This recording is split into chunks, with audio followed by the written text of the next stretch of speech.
वेंची अपना हथियार निकालकर चीशान से कहता है कि अब बस बैठकर तुम तमाशा देखो, मैं उस ईफे की ऐसी की तैसी कर दूंगा। तभी ही वहाँ पर चेनलान आकर चीशान से कहता है कि नीचे झुक जाओ, ये धमाका करने वाला है। तो चीशान कहता है कि डरो मत, वेंची यहाँ पर कोई धमाका नहीं करने वाला, ये तो बस ईफे को सबक सिखाने के लिए है। वेंची चेनलान से कहता है कि मुझे पता है कि ईफे ने तुम्हें डराया धमकाया है, मगर तुमने भी गलत किया, इसलिए मैं तुम्हें भी नहीं छोड़ूंगा। तो चेनलान कहता है कि बॉस मुझे माफ कर दीजिए, मैं आगे से ऐसा नहीं करूंगा। तभी ही वहाँ पर वान वान आकर इन तीनों से कहती है कि मुझे पता चला है कि ईफे को भूतों से डर लगता है, तो हम इसी बात का फायदा उठाकर उसे काफी डराएंगे। अगले सीन में चेनलान भूत बना हुआ था, तो वेंची स्केटबोर्ड तैयार कर रहा था ताकि वो भूत को फ्लोट करा सके। फिर चेनलान एक बड़ी सी अगरबत्ती को हाथ में लेकर स्केटबोर्ड पर खड़ा हो जाता है। वेंची स्केटबोर्ड को हिला रहा था, तो वन वन माइक में आवाज निकाल रही थी भूत की। ईफे आवाज सुनकर उठ जाता है। इन ये नजारा देखकर डरते हुए कहता है कि मैं तो अभी जवान हूँ, मेरी तो शादी भी नहीं हुई, प्लीज मुझे जाने दो। ये सुनकर ये लोग हंसने लगते हैं, मगर वेंची देखता है कि ये स्केटबोर्ड हिलना डुलना बंद हो गया है, इसलिए वो जोर से धक्का मारता है, जिस वजह से वेंची वन वन के काफी क्लोज आ जाता है। वन वन उसे कहती है कि देख क्या रहे हो, भागो यहाँ से। अगले दिन ईफे डर के मारे कॉलेज नहीं आया था।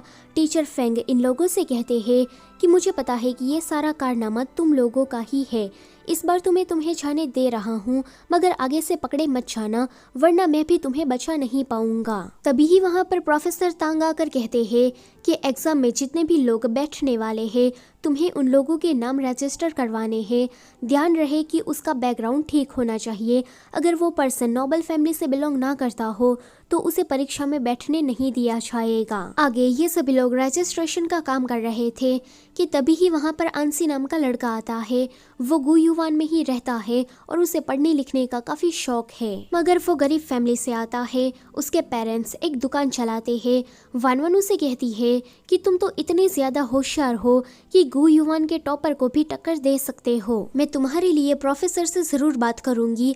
तो प्रोफेसर तांग तुरंत ही बोल पड़ते हैं कि इसकी कोई ज़रूरत नहीं है, इसका फैमिली बैकग्राउंड अच्छा नहीं है, तो ये परीक्षा नहीं दे सकता। अंशी उसे कहता है कि मैंने आपके बारे में बहुत सारी बातें सुनी है, आप चाहे तो मेरे नोट्स को चेक कर सकते हैं, मैं सभी सब्जेक्ट में काफ़ी अच्छा हूँ। मगर प्रोफेसर तांग तो फिर भी उसे मना कर देते हैं ये कहकर कि तुम्हारा फैमिली बैकग्राउंड अच्छा नहीं है, इसलिए मैं तुम्हें कॉलेज में एडमिशन नहीं दे सकता। अगर आगे चलकर तुम कोई बड़े ऑफिसर बने फिर भी तुम्हारे लिए दिक्कत खत्म नहीं होगी, इसलिए मेरी एक छोटी सी सलाह मान लो, गिव अप कर दो, ये पढ़ाई लिखाई का काम तुम्हारे बस का नहीं है। वान वान कुछ बोलने के लिए चाहती कि टीचर फेंग उसे इशारे से मना करते हैं कि कुछ भी मत बोलो। आगे रजिस्ट्रेशन का काम खत्म हो गया था। अंशी वान वान से मिलता है। वान वान उसे कहती है कि माफ करना, मैं तुम्हारे लिए कुछ भी नहीं कर पाई। तो वो कहता है कि कोई बात नहीं, मैंने देखा था कि तुम मेरे लिए आवाज उठाने वाली थी, लेकिन मेरे लिए इतना ही काफी है, तुम्हें माफी मांगने की जरूरत नहीं, और मैं किसी के भी कहने पर पढ़ाई लिखाई पर गिव अप तो नहीं करने वाला, इसलिए तुम बेफिक्र रहो। अगले सीन में वान वान सैड बैठी थी, तो वेंची को सिर्फ खाने की ही पड़ी थी। चीशान वान वान से कहता है कि तुम्हें अंशी की फिक्र हो रही है ना, तो वो कहती है कि हाँ, वो कितना टैलेंटेड है, उसे पढ़ने लिखने का बहुत ही ज़्यादा शौक है, मगर बेचारा पुअर फैमिली से बिलोंग करता है तो उसे कॉलेज में एडमिशन नहीं मिलेगा। ये कैसा बेकार सा रूल है, जो लोग गरीब है क्या उसका कोई हक नहीं बनता कि वो भी एजुकेशन ले। तभी ही वान वान की नज़र एक लड़की पर पड़ती है जो कि बिल्कुल दिखने में अंशी जैसी ही थी।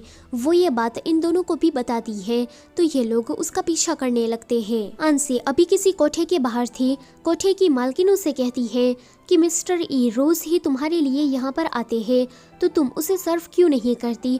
अंशी कहती है कि मैं अभी काफी बिजी हूँ, तो मैं ये नहीं कर सकती। कोठे की मालकिन उसे कहती है कि मिस्टर ई हमारे रेगुलर कस्टमर है, इसलिए तुम इतने ज्यादा नखरे मत करो और चुपचाप अंदर चलो। वेंची इन दोनों से पूछता है कि कुछ पता चला, तो ये दोनों कहते हैं कि नहीं, कुछ भी नहीं।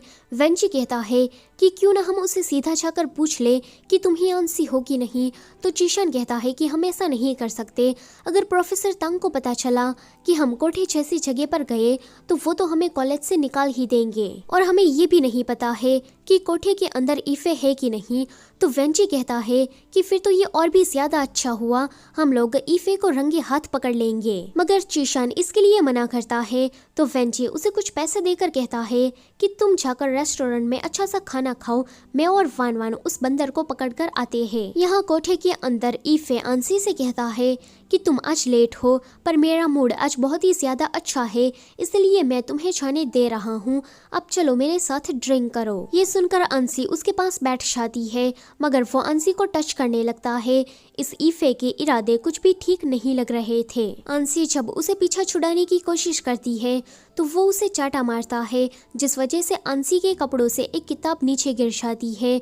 ईफे उस किताब को देखकर कहता है कि अच्छा तो तुम्हें पोएम लिखने का शौक है, मगर ये सब कुछ वेस्ट है, तुम जैसी लड़कियों को अपनी औकात नहीं भूलनी चाहिए। ये पढ़ाई लिखाई का काम तुम्हारा नहीं है, तुम एक कोठे वाली हो और कोठे वाली ही रहोगी, इसलिए ज्यादा हवा में मत उड़ो। ये सुनकर अंसी को उस पर काफी गुस्सा आता है, तो वो कहता है कि मुझे तुम जैसी जंगली बिल्लियां बहुत ही ज्यादा पसंद है। इतना कहकर वो उसके साथ कुछ और गलत कर पाता कि वहाँ पर ये तीनों आकर उसे रोक देते हैं। वेंजी कहता है कि तुम्हें तो शर्म आनी चाहिए, तुम्हें कॉलेज स्टूडेंट होकर ऐसी गंदी हरकतें करते हो। वान वान कहती है कि हम प्रोफेसर तांग को इसके बारे में कुछ भी नहीं बताएंगे, बस तुम इस लड़की से माफी मांग लो। ईफे कहता है कि अब क्या मैं एक वैश्या से माफी मांगू। ये सुनकर इन तीनों को ही इस पर गुस्सा आता है कि ये ऐसा बोल कैसे सकता है। वान वान कहती है कि अच्छा ठीक है, अगर तुम इसे माफी नहीं मांगते तो आज जो कुछ भी हुआ मैं वो सब कुछ प्रोफेसर तांग को बता दूंगी। वेंजी कहता है कि तुम्हें तो मेरे डैड के गुस्से के बारे में पता ही है ना, अगर उसे पता चला कि तुम कोठे में आकर लड़की से जबरदस्ती कर रहे थे तो वो तुम्हें कॉलेज से बाहर ही कर देंगे, और समाज में जो तुम्हारी बेइज्जती होगी वो अलग से। ये सुनकर वो डर जाता है एंड अंसी से माफी मांग लेता है। ईफे के जाने के बाद अंसी इनको थैंक यू कह रही थी तो वान वान उसे कहती है कि जैसा मैंने अंदाजा लगाया था तुम तो सच में एक लड़की हो। जीशन उसकी बुक को देखकर कहता है कि तुम्हारी लिखी पोएम तो सच में काबिलियत तारीफ है। वान वान उसे कहती है कि तुम्हें इन बिगड़ेल अमीरजादों की वजह से खुद को नीचा देखने की कोई जरूरत नहीं है, तुम सर उठा कर जियो, तुमने कुछ भी गलत नहीं किया है। यहाँ पर ये तीनों अंसी का हौसला बढ़ाकर वहाँ से चले जाते हैं।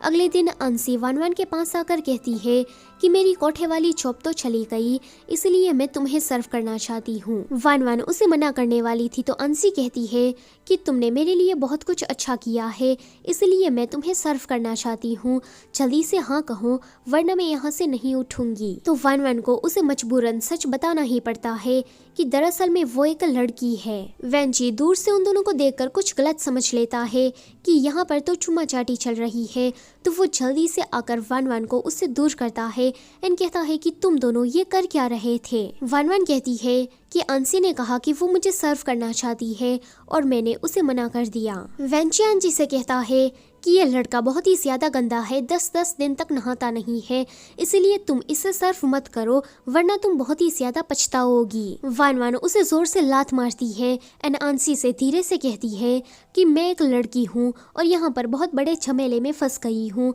अगर मैं एक्सपोज हो गई तो मेरी वजह से तुम भी फंस जाओगी, इसलिए मैं तुमसे कहती हूँ कि तुम मुझे सर्व मत करो और दूसरा कोई काम ढूंढ लो। आगे वान वान जीशन से कहती है कि हम अपना एक अलग स्कूल बनाएंगे जहाँ पर कोई भी ऊंच नीच नहीं होगी, जो भी बच्चा पढ़ना लिखना चाहता है वो वहाँ पर आ सकता है। चीशन को ये आइडिया बहुत ही ज्यादा पसंद आता है। अगले सीन में चीशन जगह देखकर आया था कि कहाँ पर उसे अपना स्कूल बनाना चाहिए। ये दोनों इसी बारे में बात कर रहे थे कि वेंजी आकर कहता है कि क्या तुम लोग ये बात वेंजी को नहीं बताओगे, तो ये दोनों ही कहते हैं कि कभी भी नहीं, मगर वेंजी को देखकर डर जाते हैं एंड कहते हैं कि तुम यहाँ पर अचानक से ही क्यों आ गए। तो वेंजी कहता है कि जल्दी से बताओ कि तुम दोनों मुझसे क्या बातें छुपा रहे हो। ये सुनकर वान वान कहती है कि टीचर फेंग ने हमें काम दिया है तो हमें वो करने जाना है। ऐसा बहाना मारकर वो दोनों ही वहाँ से भाग जाते हैं। अगले सीन में ये लोग चोरी छुप के घर में आ रहे थे। वान वान सोच रही थी कि हम लोग वेंजी को इसमें इन्वॉल्व नहीं कर सकते क्योंकि अगर प्रोफेसर तंग को इसके बारे में पता लग गया तो वो जरूर हमें सजा देंगे। वेंजी को तो वो ऑलरेडी नालायक, नाकारी, निठला समझते हैं। ये जानने के बाद तो वो और भी ज्यादा उसे मारेंगे। इसलिए वेंजी को इसके बारे में कुछ भी पता लगना नहीं चाहिए। मगर ये वेंजी कहाँ रुकने वाला था। जब वन वन कपड़े बदल रही थी तो वेंजी को लगता है कि ये जरूर मेरी पीठ पीछे कोई प्लानिंग कर रहे हैं, इसलिए वो भी वहाँ अंदर चला जाता है।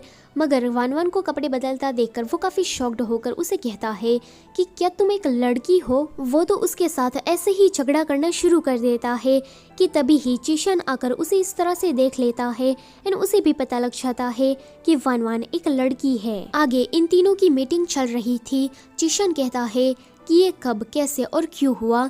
तो वन वन कहती है कि मैं कॉलेज में लड़का बनकर इसीलिए आई हूँ ताकि मैं पढ़ लिख सकूं। मुझे पढ़ने लिखने का बहुत ही ज़्यादा शौक है, मगर लड़कियों को कॉलेज में जाने नहीं दिया जाता, इसलिए मुझे मजबूरन ये कदम उठाना पड़ा। मगर फिर वो सोचती है कि मैं तो यहाँ पर गन पाउडर के लिए आई थी। वेंजी कहता है कि ये सब कुछ छोड़ो, पहले तुम दोनों मुझे ये बताओ कि तुम दोनों मेरी पीठ पीछे कर क्या रहे थे।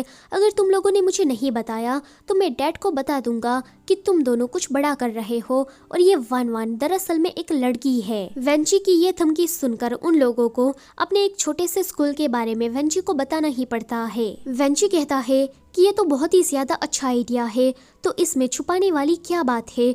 तो वन वन कहती है कि तुम हर बार कोई ना कोई गड़बड़ करते हो, इसीलिए तुम्हें नहीं बताया था। वेंजी फिर से धमकी देता है कि तुम लोग मुझे भी अपनी टोली में शामिल कर लो, वरना मैं डैड को बता दूंगा कि ये वन वन दरअसल में एक लड़की है। ये सुनकर उनको मानना ही पड़ता है। आगे जनरल वू को ये बात पता लगती है कि उसकी बेटी वन वन गुयुआन कॉलेज में लड़का बनकर स्टडी कर रही है।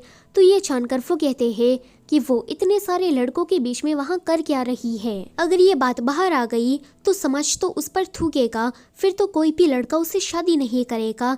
जल्दी से जाओ और उस लड़की को यहाँ पर वापस लेकर आओ। यहाँ वन वन जब लड़की की ड्रेस पहनकर बाहर आती है तो वेंजी तो बस उसे देखता ही रह जाता है। वो कहता है कि इसका मतलब ये है कि उस दिन मेरी टक्कर जिससे हुई थी ये वही लड़की है। उसे देखकर मुझे तो पहली ही नजर में उसे प्यार हो गया था। जिस लड़की को मैं इतने दिनों से ढूंढ रहा था वो मेरे सामने ही थी और मुझे पता भी नहीं चला। जीशन उसे कहता है कि तुम आज इस ड्रेस में काफी प्रेटी लग रही हो। तो वो कहती है कि थैंक यू। वेंजी उसे याद दिलाने की कोशिश करता है कि हमारी शुरुआत में टक्कर हुई थी, मगर वन वन को तो ये सब कुछ याद ही नहीं था क्योंकि उसी टाइम पर उसकी सोल ट्रांसफर हुई थी। अगले सीन में अपने इस छोटे से स्कूल में चीशन इन छोटे छोटे बच्चों को पढ़ा रहा था। वेंजी का ध्यान वन वन पर था। वो बस उसे एक ही टस देखे जा रहा था।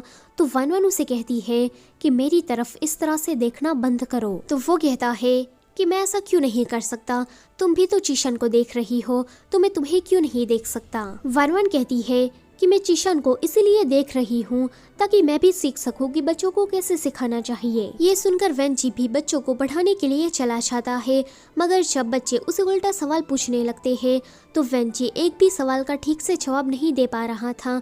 ये देखकर बच्चे उसका मजाक उड़ाने लगते हैं कि वेंजी तो डफर है, उसे तो बेसिक नॉलेज भी नहीं है, उसे तो एबीसीडी भी नहीं आती। अगले सीन में वेंजी अकेले ही बैठकर एबीसीडी सीख रहा था कि उसके पास वन वन आकर उसे कहती है कि जो सारी चीजें चीशन करता है वो सारी चीजें तुम्हें क्यों करनी होती है। तो वेंजी कहता है कि मैं तुम्हें दिखाना चाहता हूँ कि मैं चीशन से कम नहीं हूँ। ये सुनकर वो उसे कहती है कि क्या तुम मुझे पसंद करते हो इसलिए जेलस हो रहे हो। वेंजी कहता है कि नहीं, ये कैसे पॉसिबल है, तुमने तो फिर से अपनी बकवास करना शुरू कर दिया। तो वो सोचती है कि मैं तो भूल ही गई थी कि वेंजी काफ़ी सेंसिटिव है, वो छोटी छोटी बात में बुरा मान जाता है। वो उसे कहती है कि तुम और चीशन दोनों ही मेरे दोस्त हो, मैं किसी को भी कम या ज्यादा नहीं समझती। तुम अपनी कंपैरिजन दूसरों से मत करो क्योंकि तुम अपने आप में बेस्ट हो। ये सुनकर वेंजी बहुत ही ज्यादा खुश हो जाता है। दूर से उन दोनों को ईफे देख रहा था। अगले दिन वन वन फिर से लड़की वाले कपड़े पहनकर बाहर आती है तो ये दोनों ही उसे मना करते हैं कि तुम इस तरह से मत घुमा करो, अगर किसी ने देख लिया तो बाद में गड़बड़ हो जाएगी। गड़बड़ तो हो गई थी, क्योंकि ईफे की नज़र इन लोगों पर पड़ जाती है। वो जल्दी से जाकर अपनी चमचागिरी स्टार्ट कर देता है। वो प्रोफेसर तांग से कहता है कि मैंने कॉलेज में एक लड़की को देखा। अगले सीन में प्रोफेसर तांग भी इस गधे के साथ मिलकर ताकाझाकी करने लगते हैं कि तभी ही वहाँ पर वेंची लड़की बनकर बाहर आता है और उसके पीछे पीछे ये दोनों भी बाहर आ जाते हैं। प्रोफेसर तांग इन तीनों को देखकर कहते हैं कि ईफे, क्या तुम इन लड़कियों की बात कर रहे थे? तो ईफे कहता है कि नहीं, ये वन सच में एक लड़की है। तो वन कहती है कि ईफे, तुम ये कैसी बातें कर रहे हो? हम लोग परफॉर्मेंस की तैयारियां कर रहे हैं, इसलिए हमने ऐसे कपड़े पहने हैं। तो ईफे कहता है कि यहाँ पर कोई परफॉर्मेंस नहीं होने वाली, तुम लोग झूठ बोलना बंद करो। तभी ही वेंची लड़कियों जैसी हरकतें करने लगता है। ये देखकर प्रोफेसर तांग ईफे से कहते हैं कि तू हर बार झूठी खबर लेकर क्यों आ जाता है? तेरी वजह से मेरा कीमती टाइम खराब हो गया। अगर आगे से ऐसा किया तो मैं तुम्हें कॉलेज से निकाल दूंगा। इन दोनों के वहां से जाने के बाद वन इन दोनों पर काफी हंस रही थी। तो ये दोनों ही कहते हैं कि ये सब कुछ हमने तुम्हें बचाने के लिए किया है, इसलिए ज्यादा हंसो मत। आगे इन लोगों को पता लगता है कि जो लड़का पढ़ने में बहुत ही ज्यादा अच्छा है, जुयांग, वो आजकल स्कूल नहीं आ रहा। तो ये लोग उसके घर जाने का सोचते हैं। वन और वेंची जुयांग को ढूंढने के लिए जंगल के रास्ते की तरफ गए थे, क्योंकि उसका घर जंगल के पहाड़ी इलाके में है। भेड़ियों की आवाज से वन को काफी डर लग रहा था। तो वेंची उसे कहता है कि मेरे टॉयलेट में फटाका फेंकने पर तो तुम्हारी फटी नहीं, और यहाँ आकर तुम्हें डर लग रहा है। वो उसे और भी ज्यादा डराने के लिए कहता है कि जरा देखो, वहाँ पर सांप है। ये सुनकर वो उसके ऊपर चढ़ जाती है। तो ये देखकर वेंची जोर जोर से हंसने लगता है, मगर वन कहती है कि वेंची, तुम्हारे पैर पर सांप है। अब डरने की बारी वेंची की थी। वेंची ठीक से चल नहीं पा रहा था, क्योंकि सांप ने उसके पैर पर काट लिया था, इसलिए वन उसे सहारा दे रही थी। वेंची उसे कहता है कि तुम्हारा नाम क्या सच में वनचेंग है या फिर कुछ और है? तो वो कहती है कि वनचेंग मेरे भाई का नाम है, मेरा असली नाम वन है। तो वो कहता है कि क्या तुम सच में जनरल वू की बेटी हो या फिर झूठ बोलकर यहाँ पर आई हो? तो वो कहती है कि मेरे डैड सच में जनरल वू ही है। अगले सीन में लिंग शू वेंची का इलाज कर रही थी कि चीशन आकर उसे पूछता है कि तुम जंगल में ऐसा भी क्या कर रहे थे कि तुम्हें सांप ने काट लिया? वन जोर से हंसते हुए कहती है कि इसके काम तो ऐसे है कि सांप क्या, कुत्ता भी मुंह चाट ले। आगे ये दोनों मिलकर जाओयांग के घर पर जाते हैं। उसके घर का हाल देखकर वो लोग कहते हैं कि जाओयांग यहाँ पर सर्दियों और बारिश में कैसे रह लेता होगा, क्योंकि ये घर बिल्कुल भी सुरक्षित नहीं है। तभी ही वहाँ पर जाओयांग आता है। ये लोग उसे पूछते हैं कि आजकल तुम स्कूल क्यों नहीं आ रहे? तो जाओयांग कहता है कि मेरे डैड ने कहा कि स्टडी करना बहुत ही ज्यादा बेकार है, इससे कुछ भी हासिल नहीं होने वाला, इसलिए मैं आजकल भीख मांगने चला जाता हूँ। वन कहती है कि कोई पेरेंट्स अपने बच्चों को इस तरह की बातें कैसे सिखा सकते हैं। कि तभी ही वहाँ पर जाओयांग के डैड आते हैं। तो ये दोनों उसे कहते हैं कि आपका बेटा पढ़ने लिखने में बहुत ही ज्यादा अच्छा है, तो आप उसके पास से ये सारे काम मत करवाइए, बल्कि उसे एजुकेशन दे। जाओयांग के डैड कहते हैं कि अभी अभी ऐसी ही बातें एक लड़का कहकर गया। कि तभी ही वहाँ पर वेंची आता है। वेंची ने जाओयांग के घर की सफाई की थी। इतना ही नहीं, जाओयांग के डैड ने जो जो काम उसे दिए थे वो सारे के सारे वेंची ने पूरे किए थे, जिस वजह से जाओयांग के डैड जाओयांग को स्कूल भेजने के लिए मान जाते हैं। वन देखती है कि वेंची को काम करते करते चोट लग गई है, इसलिए वो उसकी चोट को देख रही थी। तो वेंची उसे कहता है कि तुम एक लड़की हो, ऐसा करना अप्रोप्रिएट नहीं होगा। उन दोनों की केमिस्ट्री को देखकर दूर से चीशन काफी जेलस हो रहा था। आगे वन वेंची की चोट पर दवाई लगा रही थी। वो कहती है कि अगर तुम्हें ज्यादा दर्द हो तो बता देना। वो कहता है कि मर्द को कभी दर्द नहीं होता, मगर जैसे ही दवाई चोट के ऊपर लगती है तो उसे दर्द होना शुरू हो जाता है।